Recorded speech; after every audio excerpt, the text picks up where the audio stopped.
Good morning friends. ಇವತ್ತು ಒಂದು ಕತೆ ಹೇಳಬೇಕು ಅಂದ್ಕೊಂಡಿನಿ. ಆ ಕತೆ ಹೆಸರು, ನಾನು ಇಟ್ಟಿರುವಂಥ ಕತೆ ಹೆಸರು ಪಾಸಿಟಿವಿಟಿ.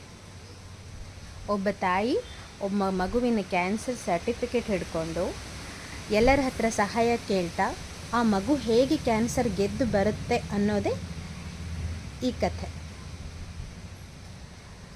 ಹಾಗೆ ಒಂದೂರಲ್ಲಿ ಒಬ್ಬ ಮಿಡಲ್ ಕ್ಲಾಸ್ ವ್ಯಕ್ತಿ, ಆ ವ್ಯಕ್ತಿಗೆ 3 ಜನ ಮಕ್ಕಳು, 2 ಗಂಡು 1 ಹೆಣ್ಣು, ಒಬ್ಬ ಹೆಂಡತಿ. ಆ ಹೆಂಡತಿ ಮಕ್ಕಳ ಜೊತೆ ಸುಖವಾದ ಸಂಸಾರ. ಒಂದಿನ ತನ್ನ ಹೆಣ್ಣು ಮಗಳ ಬರ್ಡೇಗೆ ದೇವಸ್ಥಾನಕ್ಕೆ ಆಚರಿಸ್ಲಿಕ್ಕೆ ಹೋಗ್ತಾರೆ. ಆಚರಿಸಿ ಹಾಗೆ ಎಲ್ಲ ಮಕ್ಕಳು ಹಠ ಮಾಡೋದ್ರಿಂದ ಇವತ್ತು ಇಲ್ಲ, ಡೆಫಿನೆಟ್ಲಿ ಪ್ಲೀಸ್ ಹೊರಗೆ ಊಟಕ್ಕೆ ಕರ್ಕೊಂಡು ಹೋಗ್ರಿ ಪಪ್ಪ ಅಂತ ಕೇಳಿದ್ದಕ್ಕೆ ಆಯಿತು ಇವತ್ತು ಹೊರಗೆ ಊಟಕ್ಕೆ ಹೋಗೋಣ ಅಂತ ಹೇಳಿ ಡಿಸೈಡ್ ಮಾಡಿಕೊಂಡು ಫಸ್ಟ್ ದೇವಸ್ಥಾನಕ್ಕೆ ಹೋಗ್ತಾರೆ. ಆ ದೇವಸ್ಥಾನಕ್ಕೆ ಹೋದಾಗ ಈ ಮಗು ಅಂದರೆ ಕ್ಯಾನ್ಸರ್ ಇರೋಂಥ ಮಗುವಿನ ತಾಯಿ ಆ ಸರ್ಟಿಫಿಕೇಟ್ ಹಿಡ್ಕೊಂಡು ಇವನ ಹತ್ರ ಬರ್ತಾರೆ, ಈ ಮಿಡಲ್ ಕ್ಲಾಸ್ ವ್ಯಕ್ತಿ ಹತ್ರ ಬರ್ತಾರೆ. ಬಂದು ನನ್ನ ಮಗು ಕ್ಯಾನ್ಸರ್ ಅದ, ಬೇಕಿದ್ರೆ ಸರ್ಟಿಫಿಕೇಟ್ ನೋಡಿರಿ, ನನ್ನ ಕೈಲಾದಷ್ಟು ಹೆಲ್ಪ್ ಮಾಡಿರಿ ಪ್ಲೀಸ್ ಅಂತ ಹೇಳ್ತಾರೆ. ಈ ವ್ಯಕ್ತಿ ಮನಸ್ಸು ಕರಗಿ ಹೋಗ್ಬಿಡ್ತದೆ. ಮಿಡಲ್ ಕ್ಲಾಸ್ ವ್ಯಕ್ತಿ ಆದರೂ ಇವನು ಜನರಿಗೆ ಸಹಾಯ ಮಾಡೋದ್ರಲ್ಲಿ ಎತ್ತಿದ ಕೈ ಇರೋವಂಥ ವ್ಯಕ್ತಿ. ಇವನ ಮನಸ್ಸು ಕರಗಿ ಹೋಗುತ್ತೆ. ಅಲ್ಲಿ ತನ್ನ ಮಕ್ಕಳು ಹಠ ಮಾಡ್ತಿರ್ತಾರೆ, ನನಗೆ ಹೊರಗೆ ಊಟಕ್ಕೆ ಕರ್ಕೊಂಡು ಹೋಗಬೇಕು. ಅವತ್ತಿನ ಬಜೆಟು ಅವ್ನು ಏನಿಲ್ಲ ಅಂದರೂ ಬರೀ 1500 ರೂಪಾಯಿ ಅಷ್ಟೇ ಅವನ ಕೈಯಲ್ಲಿತ್ತು. ಒಂದು ಮಕ್ಕಳ ಬರ್ಡೇ ಮಾಡಬೇಕು, ಇಲ್ಲಾಂದ್ರೆ ಈಕಿಗೆ ಹೆಲ್ಪ್ ಮಾಡಬೇಕು. ಆದರೆ ಸರ್ವಥ ಅವನು ತನ್ನ ಮಕ್ಕಳಿಗಿಂತ ಇನ್ನೊಬ್ಬರ ಬಗ್ಗೆನೇ ಜಾಸ್ತಿ ಯೋಚನೆ ಮಾಡೋದ್ರಿಂದ ಏನು ಮಾಡ್ತಾನೆ, ತನ್ನ ಮಗಳ ಕೈಯಲ್ಲೇ ಆ 1500 ರೂಪಾಯಿನ ತೊಗೊಮ್ಮ, ನಿನ್ನ ಕ್ಯಾನ್ಸರ್ ಮಗುಗೆ ಇದೆ ಅಲ್ಲ, ಎಷ್ಟೋ ಸಹಾಯ ಆಗ್ಬೋದು ಅಂತ ಹೇಳಿ ತನ್ನ ಹುಟ್ಟಿದಬ್ಬ ಇರೋವಂಥ ಮಗಳ ಕೈಯಲ್ಲೇ ಆ ಸಹಾಯ ಮಾಡಿಸ್ತಾನೆ. ಆವಾಗ ಮಕ್ಕಳಿಗೆಲ್ಲ ಕೋಪ ಬರ್ತದೆ. ಇಲ್ಲ, ಬರೀ ನೀವು ಇದೇ ಥರ ಮಾಡ್ತೀರಿ, ಬರೀ ಬೇರೆ ಜನರನ್ನೇ ನೋಡ್ತೀರಿ, ಮಂದಿನೇ ನೋಡ್ತೀರಿ, ನಿಮ್ಮ ಮಕ್ಕಳನ್ನ ಯಾವಾಗ ನೋಡ್ತೀರಿ ಅಂತ ಹೇಳಿ ಕೋಪ ಬರ್ತದೆ. ಎಂಥ ಕೋಪ ಬಂದರೂ ನಗ್ನಗ್ತಾನೆ ಸಾಲ್ವ್ ಮಾಡೋವಂತಹ ವ್ಯಕ್ತಿ, ಮಿಡಲ್ ಕ್ಲಾಸ್ ವ್ಯಕ್ತಿ.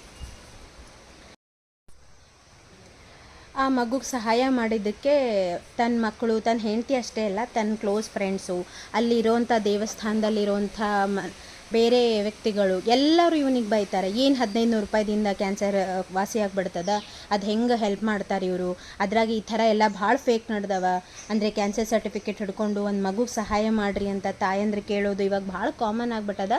ಸೊ ಅದು ಹೆಂಗೆ ಸಹಾಯ ಮಾಡ್ತಾನೆ ಇವನು, ಏನು ಕಡಿಮೆ ಆಗಿಬಿಡ್ತದೇನೋ, ಹೀಗೆ ನೆಗೆಟಿವ್ ಆಗಿ ಎಷ್ಟೋ ಜನ ಬೈದರೂ ಅವ ಇರೋದು ಯಾವಾಗಲೂ ಪಾಸಿಟಿವ್ ಆಗಿನೇ, ಅಂದರೆ ನಗ್ನಗ್ತಾನೆ ಆ ಸಿಚುವೇಶನ್ಗಳನ್ನು ನಿಭಾಯಿಸೋವಂಥ ವ್ಯಕ್ತಿ. ಎಷ್ಟೇ ಜನ ಸಿಟ್ಟು ಮಾಡ್ಕೊಳ್ಳಿ ಅವನ ಮೇಲೆ, ಆದರೆ ಕೊನೆಗೆ ಅವ್ನು ನಿಭಾಯಿಸೋದು ನಗ್ನಗ್ತಾನೆ. ಸೊ ಅವ್ರಿಗೆ ಹೆಂಗೋ, ಅವ್ರ ಫ್ಯಾಮಿಲಿಗೆ ಹೆಂಗೋ ಸಂತೈಸ್ತಾನೆ, ಇಲ್ಲಿ ಹಂಗೆ ಹಿಂಗೆ ಅಂಥೇಳಿ ತನ್ನ ಇನ್ನೇನೋ ಹಳೆ ಸ್ಟೋರಿಗಳನ್ನು ಹೇಳಿ ಆ ಮನೆಯಲ್ಲಿರೋರನ್ನೆಲ್ಲ ಸಂಭಾಯಿಸಿ ಮಗಳಿಗೆ ಮನೆಗೆ ಕರ್ಕೊಂಡು ಹೋಗಿ ರುಚಿ ರುಚಿಯಾದ ಅಡುಗೆ ಮಾಡಿಸಿ ಅಲ್ಲೇ ಮಗಳಿಗೆ ಊಟ ಮಾಡಿಸ್ತಾನೆ. ಸ್ವಲ್ಪ ದಿನ ಆಗ್ತದೆ. ಸ್ವಲ್ಪ ದಿನ ಆದಮೇಲೆ ಪೇಪರ್ನಲ್ಲಿ ಬರುತ್ತೆ, ಈ ತಾಯಿ ಫೇಕ್ ಸರ್ಟಿಫಿಕೇಟ್ ಹಿಡ್ಕೊಂಡು ಮಗು ಕ್ಯಾನ್ಸರ್ ಅದ ಅಂತ ಹೇಳಿ ಸುಮ್ಮನೆ ದುಡ್ಡು ಎಲ್ಲರ ಕಡೆ ಕಿತ್ಕೊಳ್ಳಿಕ್ಕತ್ತಾಳ ಅನ್ನೋದು ಒಂದು ವಿಷಯ ಬರ್ತದೆ. ಅದನ್ನು ಆ ದೇವಸ್ಥಾನದಲ್ಲಿ ನೋಡಿರೋಂಥ ಮಿಡಲ್ ಕ್ಲಾಸ್ ವ್ಯಕ್ತಿಯ ಆ ಫ್ರೆಂಡ್ ಬಂದು ತೋರಿಸ್ತಾನೆ. ಆ ಫ್ರೆಂಡ್ ಎಷ್ಟು ಜಿಬ್ಬ ಇರ್ತಾನಂದ್ರೆ ಅಷ್ಟು ಜಿಬ್ಬ ಇರ್ತಾನೆ. ಅವನು ತಂದು ತೋರಿಸ್ತಾನೆ. ತೋರಿಸಿದ ತಕ್ಷಣ ಹೇಳ್ತಾನೆ, ನೋಡು ಇಂಥವ್ರಿಗೆ ನೀನು ಸಹಾಯ ಮಾಡಿಬಿಟ್ಟು, ಆಕಿ ನೋಡು ಫೇಕ್ ಇದ್ದಾಳ, ಫೇಕ್ ಸರ್ಟಿಫಿಕೇಟ್ ಹಿಡ್ಕೊಂಡು ಎಲ್ಲರಿಗೂ ಮೋಸ ಮಾಡ್ತಾಳೆ, ನೋಡು ನೀನು ಮೋಸ ಹೋಗ್ಬಿಟ್ಟು, ಯಾವಾಗಲೂ ಒಳ್ಳೇದೇ ಮಾಡ್ತೀನಿ ಅಂತ ಹೇಳ್ತಿದ್ದಿ, ನೀನು ಮೋಸ ಹೋಗ್ಬಿಟ್ಟು ಅಂತ ಹೇಳಿದ ತಕ್ಷಣ ಆ ಮಿಡಲ್ ಕ್ಲಾಸ್ ವ್ಯಕ್ತಿ ಏನು ಮಾಡ್ತಾನೆ ಗೊತ್ತಾ, ಹೌದಾ ಆ ಮಗು ಕ್ಯಾನ್ಸರೇ ಇಲ್ವಾ, ವಾವ್ ಭಾಳ ಚಲೋ ಆಯಿತು, ಆ ಮಗು ಮುಂದೆ ಬದುಕಿ ಬಾಳಲಿ ಅಂತ ಹೇಳಿಬಿಟ್ಟು ಒಂದೇ ಕ್ಷಣದಲ್ಲಿ ಅಲ್ಲಿಂದ ಹೋಗ್ಬಿಡ್ತಾನೆ. ಅಂದರೆ ಅವನ ಯೋಚನೆ ಅಷ್ಟು ಅದ್ಭುತವಾದದ್ದು. ಸಾಧಾರಣ ವ್ಯಕ್ತಿ ಆದರೆ ಈ ಸಿಚುವೇಶನ್ ಇಲ್ಲಿ ಏನು ಮಾಡ್ತಿದ್ದ ಅಂದರೆ ಕೋಪ ಮಾಡ್ಕೋತಿದ್ದ, ಅವಳು ಯಾರು ಏನು ಎತ್ತ ಈ ಥರ ಮಾಡಬಾರ್ದು ಮುಂದೆ ಅಂತ ಕೋಪ ಮಾಡ್ಕೋತಿದ್ದ. ಆದರೆ ಅವನ ಯೋಚನೆ ಏನಂದರೆ, ನಾನು ಕೊಟ್ಟಿರೋದೇ ಒಂದು 1500 ರೂಪಾಯಿ, ಅದು ಔಷಧಿಗೂ ಸಾಲದೇ ಇರೋವಂಥ ಅಮೌಂಟು. ಆದರೆ ಅದನ್ನೆಲ್ಲ ಯೋಚನೆ ಪಕ್ಕಕ್ಕಿಟ್ಟು ಆ ಮಗು ಕ್ಯಾನ್ಸರೇ ಇಲ್ವಲ್ಲ, ಮುಂದೆ ಬದುಕೆ ಬಾಳುತ್ತಲ್ಲ ಅನ್ನೋದು ಅಷ್ಟೇ ಅವನು ಯೋಚನೆ. ಈ ಪಾಸಿಟಿವಿಟಿ ಅನ್ನೋದು ತಲೆನ ಹಗುರ ಮಾಡ್ಕೋತಾ ಹೋಗ್ತದೆ. ಅದೇ ನೆಗೆಟಿವಿಟಿ ಆದರೆ ನಮ್ಮ ತಲೆಯ ಭಾರನ ಹೆಚ್ಚು ಮಾಡ್ಕೋತಾ ಹೋಗ್ತದೆ. ಅಂದರೆ ಈ ಕಥೆ ಅರ್ಥ, ಆ ಮಗು ಹೆಂಗೆ ಕ್ಯಾನ್ಸರ್ ಗೆದ್ದು ಬಂತು ನೋಡಿ, ಅವ ಯಾವಾಗ ಆ ಮಗು ಕ್ಯಾನ್ಸರೇ ಇಲ್ಲ ಅಲ್ವಾ, ಅದೇ ಒಳ್ಳೆ ವಿಷಯ ಅಂತ ಹೇಳಿ ಯಾವಾಗಾದರೆ ಅದನ್ನು ಕೈ ಚೆಲ್ತಾನೋ ಆವಾಗಲೇ ಆ ಮಗು ಕ್ಯಾನ್ಸರ್ ಗೆದ್ದು ಬಂದೋಯ್ತು.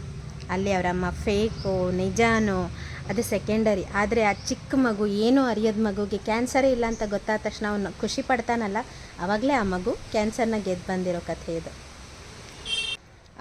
ಐ ಥಿಂಕ್ ಈ ಕಥೆನ ಕೇಳಿದಾಗ ಎಲ್ಲರಿಗೂ ನೆನಪಾಗುತ್ತೆ, ಇದನ್ನು ಎಲ್ಲೋ ನೋಡಿದ್ದೀನಲ್ಲ ಅಂತ. ಆದರೆ ಇದನ್ನು ಎಷ್ಟು ಜನ ಅಬ್ಸರ್ವ್ ಮಾಡಿರ್ತಾರೆ ಅನ್ನೋದು ನನಗಂತೂ ಗೊತ್ತಿಲ್ಲ. ಇದು ನಮ್ಮ ಮಹಾನ್ ವ್ಯಕ್ತಿಯಾದ ವಿಷ್ಣುವರ್ಧನ್ ಸರ್ ಅವರ ಸಿರಿವಂತ ಮೂವಿಯಲ್ಲಿ ಬರೋ ಅಂಥ ಒಂದು ಸನ್ನಿವೇಶ. ನನಗೆ ಯಾಕೋ ಗೊತ್ತಿಲ್ಲ, ಈ ಸನ್ನಿವೇಶನ ಪ್ರತಿ ಸರಿ ಮೂವಿ ಹಾಕಿದಾಗೊಮ್ಮೆ ನೋಡ್ತೀನಿ.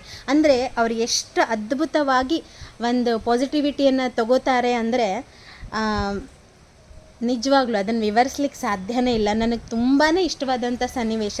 ಇದನ್ನು ನಾವು ನಮ್ಮ ಜೀವನದಲ್ಲಿ ಅಳವಡಿಸ್ಕೋಬೇಕು, ಯಾವುದಕ್ಕೂ ಜಾಸ್ತಿ ತಲೆ ಕೆಡಿಸ್ಕೋಬಾರ್ದು ಅಂತ ಹೇಳ್ತಾ ಇವತ್ತಿನ ಕತೆ ಇಷ್ಟ ಆಗಿದೆ ಅನ್ಕೋತೀನಿ. ಪ್ಲೀಸ್ ನನ್ನ ಚಾನಲ್ನ ಸಬ್ಸ್ಕ್ರೈಬ್ ಮಾಡಿ. ಬಾಯ್, ಥ್ಯಾಂಕ್ ಯು ಸೋ ಮಚ್.